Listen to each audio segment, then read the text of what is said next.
When you import from a source into Lightroom and you are either copying or moving that source to a new destination, you need to make some choices on how those files are handled in the move. And that's all done over here in the right panel under the destination pane. Now this will not show up if you simply have selected Add, and we've talked about that in other videos.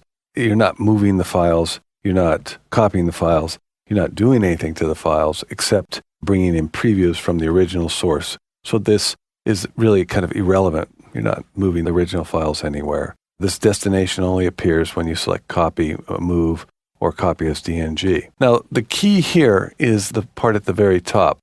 What falls below is the actual reflection of your hard drives or anywhere that you have to place the images will show up here, and you need to navigate to the location you want to place the images. In this case, I'm going to navigate to the hard drive that I've hooked up. That's my hard drive. I'm going to also navigate to the folder that I've placed my image files in. This is how I organize my image files. I have them by kind of a main folder with the year, 2006 through 2007 are shown here, and then within each one of those folders are subfolders. And these are folders that I've created that contain not images from that date necessarily, but images from that import. So I'm going to select the year, 2010. Now I'm going to go back up to the top of this pane, where I told you this is where some of the bigger decisions need to be made, is how you want to handle the files. In this case, are coming from the compact flash card over here, as shown in the source.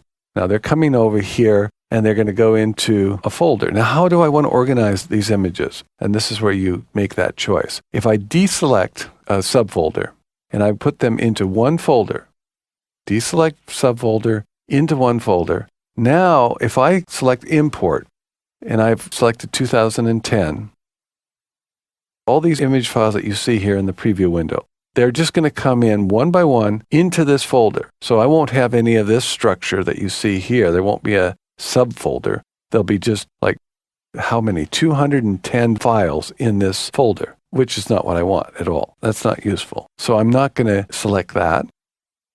Go back up here. I can also choose by date. So what this will do, and you can choose the date format.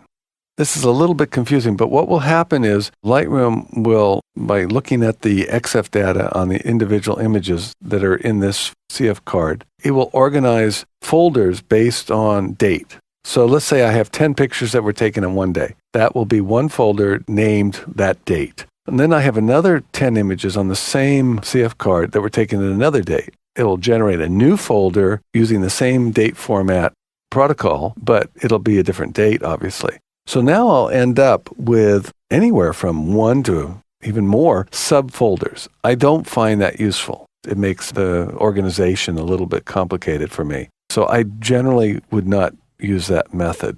But if you're just bringing in a card, let's say that has all pictures taken on one day, it'll put all those images into the same folder of that date. So just be aware that this is really going to determine how your files are going to exist in the destination.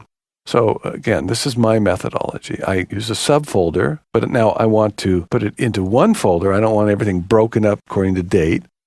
And then I will name that subfolder, and I'll follow a naming that I use. In this case, I'm going to use 5.3.10. I've already brought these pictures in. If I was doing this from scratch, I would enter the subfolder name.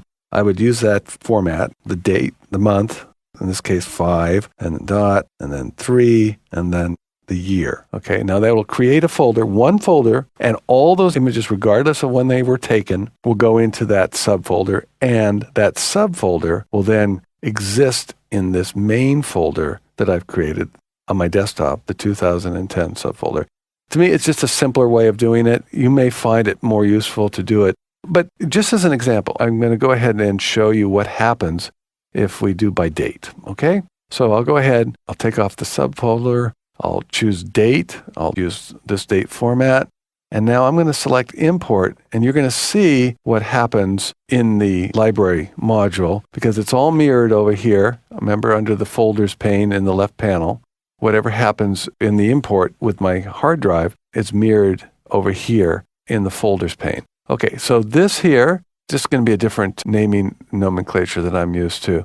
You can already see there's a subfolder. That's May. And now that would be the 1st of May. And it's just going to keep creating subfolder upon subfolder as it goes along. It's copying and importing. It takes a little bit of time, remember, when you copy and import the photos because it's moving them over from the CF card. It's placing them onto the hard drive, in this case, the 750 gigabyte hard drive that I've designated as a destination. Now it's kind of splitting them all up into different folders. I'm not sure why it's slowed down there, but it's not slowed down. It's actually importing. A lot of them were taken on the 1st of May, which makes sense. That's when I shot most of the pictures.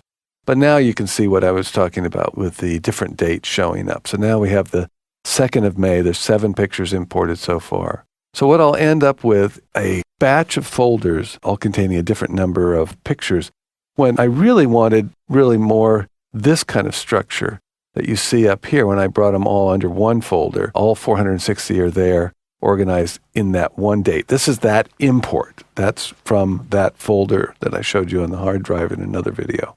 So anyway, it's your choice. You may find this works for you. I will say this, once again, it's really important to remember that whatever you've done here on the import dialog and how you've set it up on your hard drive, if you're going to do any changes later, in other words, if you want this folder no longer to be separate from that folder and you move these images into this folder, I'm pointing right here on the left, you need to do that from within Lightroom.